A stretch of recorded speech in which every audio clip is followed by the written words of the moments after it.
Յուզեն Պարոն Փաշինյան, դեռ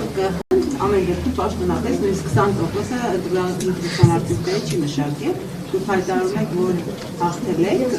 ուզում եմ հասկանալ, եթե օրինակ ընդդիմությունը խոսում է ընտրության եւ միջընտրության ժամանակ բազմաթիվ հաղթումների,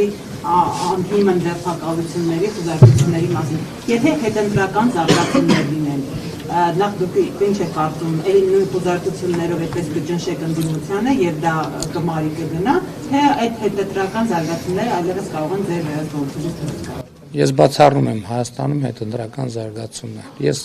ասել եմ, կարծեմ հրապարակային ասել եմ, այո, իմ հարցազրույցում, որ հետընտրական զարգացում լինում է այնտեղ, որտեղ լինում է իշխանության կողմից ընտրությունների արդյունքների կեղծում։ Ընդդիմությունը չի կարող հետընտրական զարգացում հարուցել, բացառված բան է, որովհետև իրենց ստացած ձայների մի շատ մեծ մասը այդ ընտրակաշառքով ստացած ձայներ են եւ բացառում եմ, որ Հայաստանի ժողովուրդը թույլ կտա,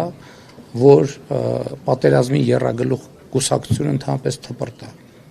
Թույլ տվեք կանխատեսել, որ ոչ մի հետընտրական process էլ չի լինի։ Հավանիչ տեսանյութը եւ բաժանորդագրվիչ նորությունները բաց չթողնելու համար